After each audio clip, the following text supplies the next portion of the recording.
बिस्मिल्लाहिर्रहमानिर्रहीम। अस्सलाम वालेकुम। कैसे हो दोस्तों? मैं उम्मीद करता हूँ कि आप सब खैर आफियत से होंगे। दोस्तों, आज मैं आपको लंग्स के बारे में इंफॉर्मेशन दूंगा।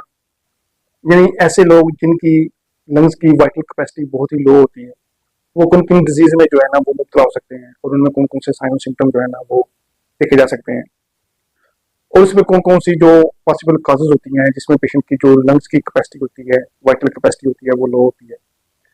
और लास्ट में मैं आपको चंद होम्योपैथिक मेडिसिन बताऊंगा जो कि लंग्स की वाइटल कैपेसिटी को बहुत ही अच्छे तरीके से इंप्रूव करते हैं। दोस्तों, ये तमाम इन्फॉर्मेशन मैं आपको इस वीडियो में बताऊंगा। मेरी आप सबसे गुजारिश है कि वीडियो को अंत तक लाजमी देखें। मैं हूं डॉक्टर उमर, और आपको अपने चैनल होम्योटेक में खुश आमदीद कहता हूँ। तो लंग्स जिसके जरिए हम सांस लेते हैं, ये हमारे जिस्म में ऑक्सीजन को जो है ना पहुंचाने का वाहद जरिया होते हैं।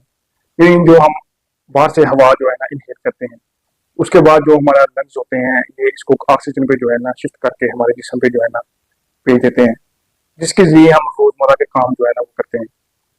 दोस्तों, अगर किसी की लंग्स की जो वाइटल कैपेसिटी होती है वो लो होगी, तो उसमें एक टायर्डनेस जो है ना वो देखने में आती है।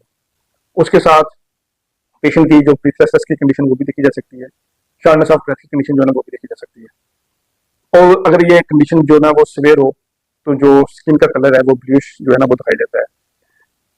ये दोस्तों एक लंग्स की जो वाइटल कैपेसिटी होती है, यानी जो लंग्स की इम्यूनिटी होती है, ये लंग्स की जो ऑक्सीजन टेंडेंसी होती है, ये इस हालत को जो ना वो कहते हैं।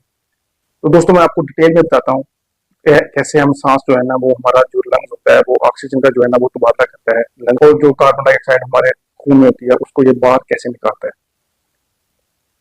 और उसके साथ दोस्तों मैं आपको लंग्स की जो कैपेसिटी होती है उसके बारे में इंफॉर्मेशन दूंगा, और उसके बाद मैं आपको होम्योपैथिक मेडिसिन बताऊंगा जो कि बहुत ही अच्छा वर्क करती है लंग्स की वाइटल कैपेसिटी को इम्प्रूव करने के लिए।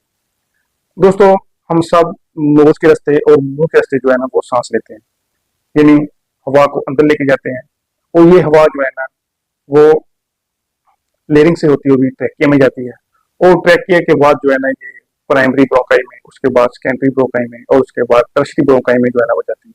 टर्शरी ब्रोंकाई से होती हुई ये जो हवा होती है ये एल्वुलर डक्ट से होती हुई जो है ना एल्वुलाई में जाती है। एल्वुलाई में दोस्तों ये जो ऑक्सीजन होती है ये हमारे खून में जो है ना वो शिफ्ट हो जाती है। मैं आपको पिक लगा दूंगा, आप देख रहे होंगे। तो ये जो दोस्तों एल्वुलाई जिसे हम छोटे छोटे जो है ना वो गुब्बारे होते हैं, ये स्ट्रक्चर होती है खासतौर पर हमारे लंग्स के अंदर।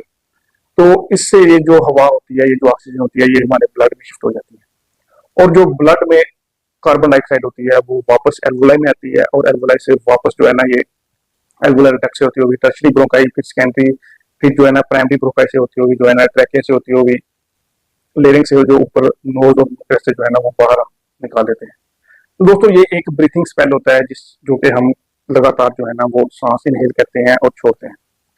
तो ऐसे दोस्तों हम सांस जो है ना वो हमारा जिस्म जो है ना वो जो जो ब्लड में ऑक्सीजन सर्कुलेशन है वो हमारा लंग्स जो है ना वो ऐसे सर्कुलेट करता है, हमारे लंग्स को जो है ना वो जो कार्बन डाइऑक्साइड है उसको जो है ना वो बाहर छोड़ता है, और ऑक्सीजन को जो है ना हमारे ब्लड में जो है ना वो लेके जाता है।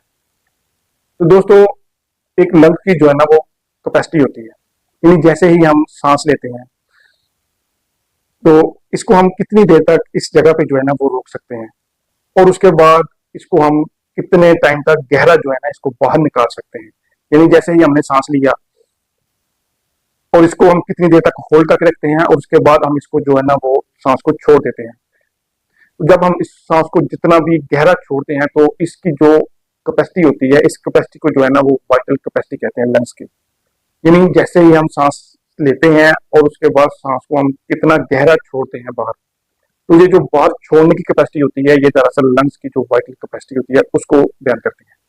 दोस्तों, मैं आपको ग्राफ लगा दूंगा। तो ये वेरी करती है इंसान की एज के साथ साथ। तो जैसे ही इंसान की एज जो है ना वो 40+ या 50+ होती है, तो इसकी जो वाइटल कैपेसिटी होती है लंग्स की उसमें कमी आना स्टार्ट हो जाती है। तो दोस्तों, जैसे ही लंग्स की वाइटल कैपेसिटी लो होती है तो उसमें जो इंसान होता है उसको लंग्स में जो है ना एक वायरल इन्फेक्शन का सिम्टम जो है ना वो देखा जा सकता है, या फिर उसको निमोनिया जैसा सिम्टम जो है ना वो देखा जा सकता है, या फिर उसको जो है ना ट्यूबरकुलोसिस का सिम्टम जो है ना वो देखा जा सकता है।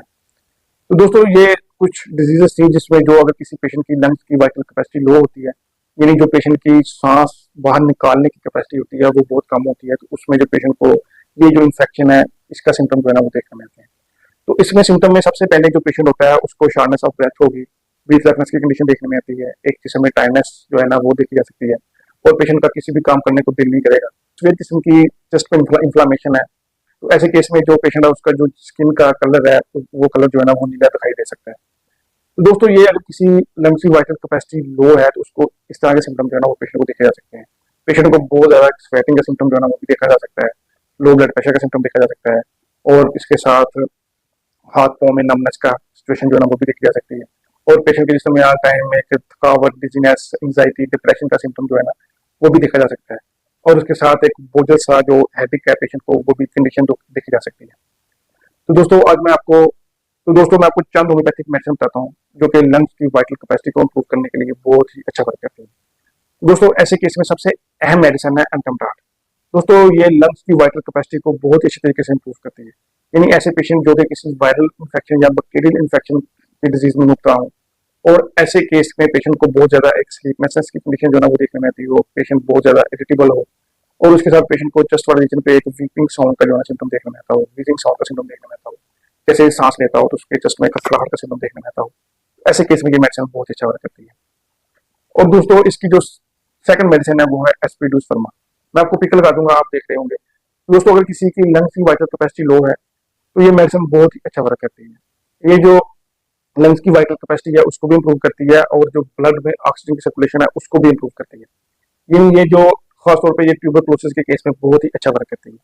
ऐसे पेशेंट जिनको ट्यूबरक्लोसिस का सिम्टम है, ट्यूबरक्लोसिस डिजीज का इशू है, तो उनके जिस्म में ब्लड ऑक्सीजन लेवल लो है, और उसकी वजह से जो पेशेंट के लिम्स हैं उनमें एक नमनेस की कंडीशन देखने में आती है। तो ऐसे केस में ये मेडिसिन जो एस्पिड्यूस फर्मा है ये बहुत ही अच्छा वर्क करती है। तो इसकी जो थर्ड बहुत ही अहम मेडिसिन वो है क्रिटिकस।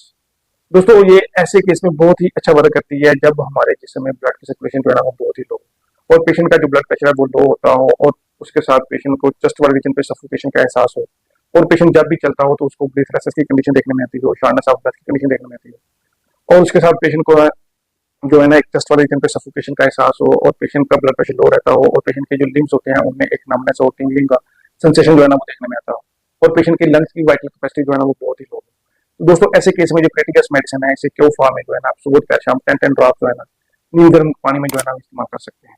तो दोस्तों ये तीन मेडिसिन जो है वो लंग्स की वाइटल कैपेसिटी को इम्प्रूव करने के लिए बहुत ही अच्छा वर्क करती है। दोस्तों मैं उम्मीद करता हूँ कि आपको ये वीडियो पसंद आई होगी। मेरी आप सबसे गुजारिश है कि वीडियो को शेयर करें, चैनल को सब्सक्राइब करें और बेल आइकन दबाएं। थैंक यू, अल्लाह हाफिज़।